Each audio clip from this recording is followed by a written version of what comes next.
baritone thunder, snarling winds, consuming downpours. Okeechobee, the disastrous hurricane of 1928, tore through the North Atlantic basin, laying waste to entire communities. In Eatonville, Florida, the storm forced many to flee, but for Janie Crawford, it inspired an unexpected homecoming.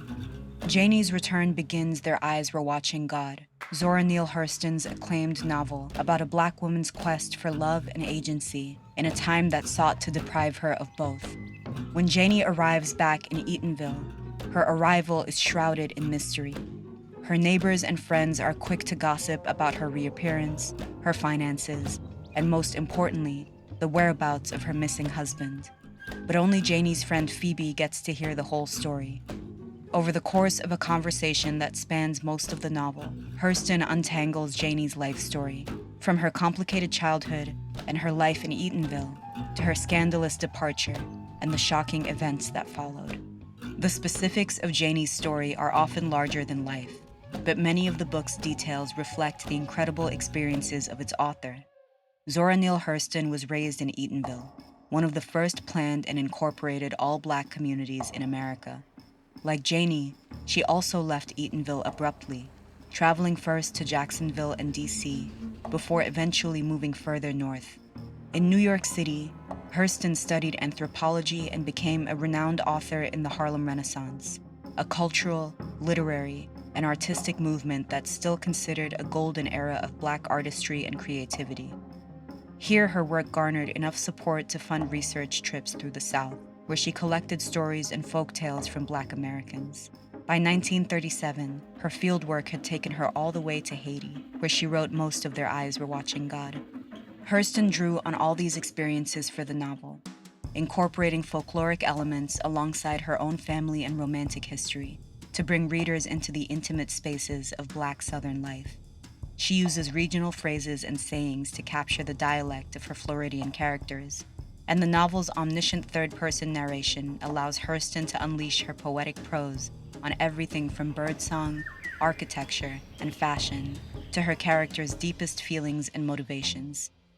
Perhaps more than any specific details, Hurston's experiences of being a Black woman in America at this time are more evident in the novel's themes. Over the course of one long evening, Janie and Phoebe discuss the nature of family, marriage, spirituality, and more. But their conversation always comes back to Janie's truest desire, to live honestly and be truly loved in return.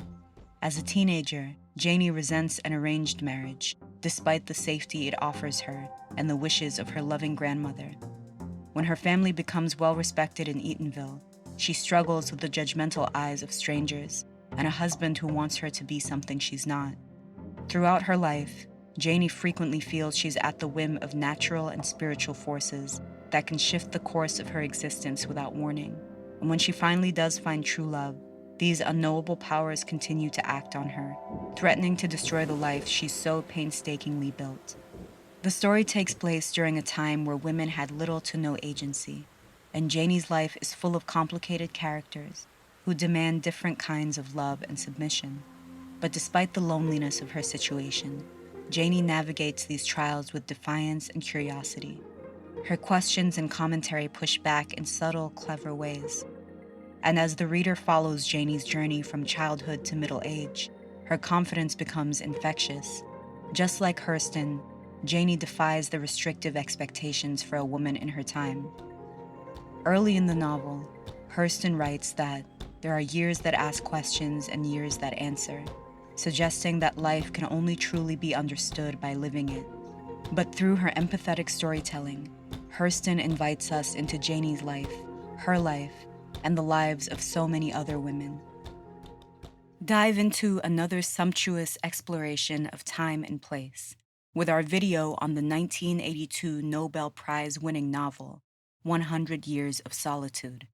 Or explore the chilling question, what drives someone to kill in cold blood, with our video on crime and punishment.